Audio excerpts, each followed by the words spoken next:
Halo, assalamualaikum warahmatullahi wabarakatuh. Kembali lagi dengan saya di Kasuku Daily. Apa kabar semuanya? Semoga baik-baik selalu, semoga sehat-sehat selalu.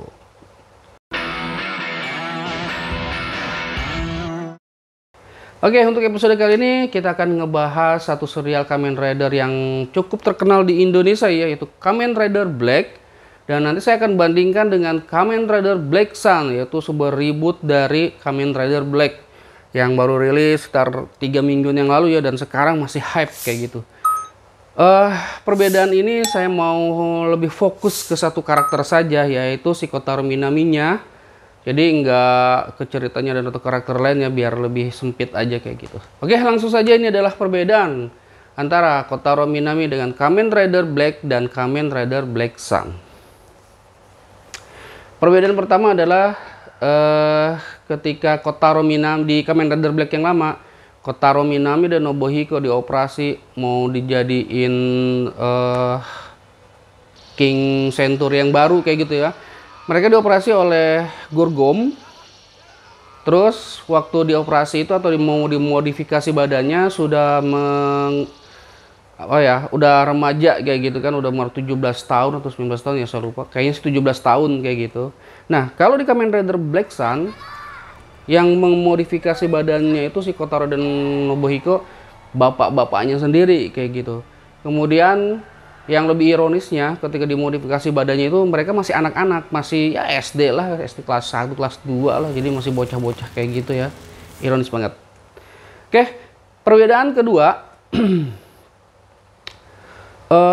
kalau di Kamen Rider Black yang lama, Kotaro Minami itu diceritakan dia tuh sebagai cyborg. Jadi manusia setengah orang setengah manusia dan setengah mesin kayak gitu. Cyborg. Badan dimodifikasinya sebagai cyborg kayak gitu. Sedangkan di Kamen Rider Black Sun, Kotaro Minaminya itu sebagai diceritakan di situ kaijin atau mutant atau monster kayak gitu. Jadi ini modifikasi badannya menjadi seekor kaijin atau sebuah kaijin kayak gitu ya. Jadi perbedaannya seperti itu. Perbedaan ketiga, nah di perbedaan ketiga ini, kalau di Kamen Rider Black yang lama, Kotaro Minaminya itu sebelum berubah jadi rider dia jadi Batamen ya, atau manusia belalang, tapi hanya sepintas ketika dia mau berubah ya, di episode awal tuh dia cuma sepintas saja Batamennya, kemudian berubah jadi rider wujud seutuhnya kayak gitu. Nah, kalau di Kamen Rider Black Sun ini sebelum rider formnya dia berupa kaijin Batamen dulu atau manusia belalang dulu ya, dan kita baru bisa melihat rider formnya itu, rider sempurnanya di episode 5. Jadi lama banget kayak gitu. Kalau di Kamen Rider Black Sun di Kamen Rider Black Sun jadi rider dengan wujud sempurnanya itu dia memerlukan suatu emosi tertentu atau suatu kesedihan di titik tertentu kayak gitu, baru dia bisa berubah menjadi rider form atau rider bentuk sempurna ya, model-model Super Saiyan kali ya di Dragon Ball gitu. Jadi harus mencapai titik emosi tertentu gitu baru menjadi Super Saiyan ya. Black Sun juga seperti itu kayak gitu. Kemudian yang keempat, perbedaan yang keempat henshinnya atau berubahnya gitu. Di Kamen Rider Black yang lama, ketika di Kotaro Minami berubah ya, dia melakukan gerakan yang kepal itu, terus pose henshin, beltnya keluar, dibarengi dengan form ridernya, seperti itu. Nah, kalau di Kamen Rider Black Sun, ketika Kotaro melakukan gerakan kepalannya itu, beltnya muncul, ya kayak tipikal Kamen Rider zaman sekarang lah ya. Muncul gitu, kemudian dia melakukan pose henshin, terus henshin baru dia berubah jadi Kamen Rider seperti itu. Jadi perbedaannya seperti itu. Terus perbedaan yang kelima dari desainnya. Tentu saja kita ngerasa pintas pun di desainnya Kamen Rider Black dan Kamen Rider Black itu berbeda banget. Di Kamen Rider Black yang lama desainnya itu lebih ke cyborg atau ke robot ya, seperti itu. Tapi sebenarnya sih kalau teman-teman belum tahu ya, Kamen Rider Black itu awalnya tuh dari komik, dan desainnya itu Kamen Rider Black itu kayak monster, kayak Batman kayak gitu. Ketika waktu mau jadiin live action, desain dari komik itu nggak dipakai karena takutnya, katanya desainnya itu terlalu menyeramkan dan takut anak-anak kecil takut kayak gitu. Akhirnya desainnya dirapihin, lebih apa ya, jadi lebih enak dipandang lah kayak gitu kan. Jadi akhirnya jadilah seperti Kamen Rider Black yang kita kenal saat ini. Nah, kalau di Kamen Rider Black Sun, desainnya emang benar-benar merajuk ke komiknya, lebih ke monster kayak gitu. Makanya kalau kita lihat desain dari Kamen Rider Black Sun itu monster banget ya. Jadi antara Batman dan Ridernya itu hampir tidak ada beda kayak gitu ya, karena emang dia idenya atau konsepnya itu mau diambil dari komiknya seperti monster kayak gitu. Terus kalau di Kamen Rider Black, dia ada logo kayak S kebalik kayak gitu ya, dan didesainnya dengan rapih kayak gitu di dada kanannya atau kirinya gitu. Nah, kalau di Kamen Rider Black Sun yang lambang ridernya itu baru bisa kita lihat di episode terakhir, dan itu pun desainnya itu kayak oret-oretan seperti itu kayak gitu. Itu benar-benar selain cerita dan karakteristiknya, desainnya pun antara Kamen Rider Black dan Kamen Rider Black Sun benar-benar jomplang ya, benar-benar beda jauh kayak gitu. Oke, perbedaan keenam dari fightingnya ya. Kalau Kamen Rider Black, dia benar-benar full body contact, jadi dia pakai tangan kosong seperti itu.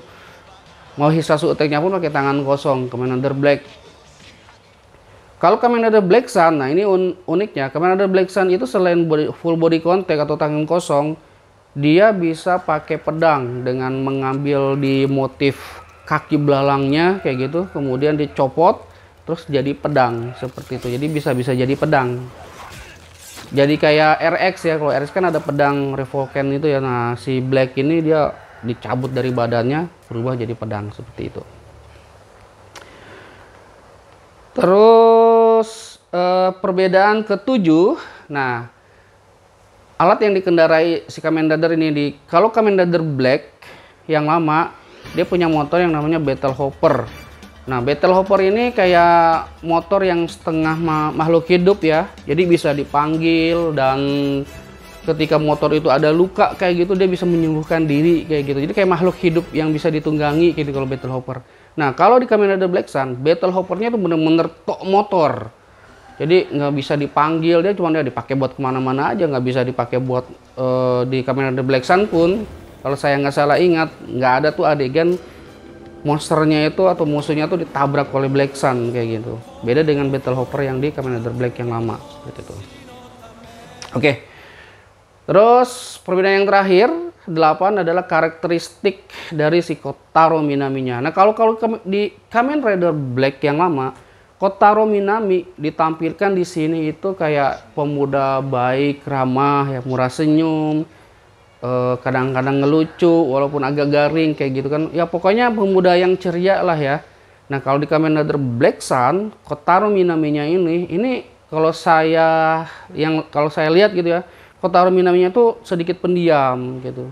Terus apalagi ketika Kotaro Minaminya udah tua gitu ya, cenderung apa ya, kayak sedih kayak gitu.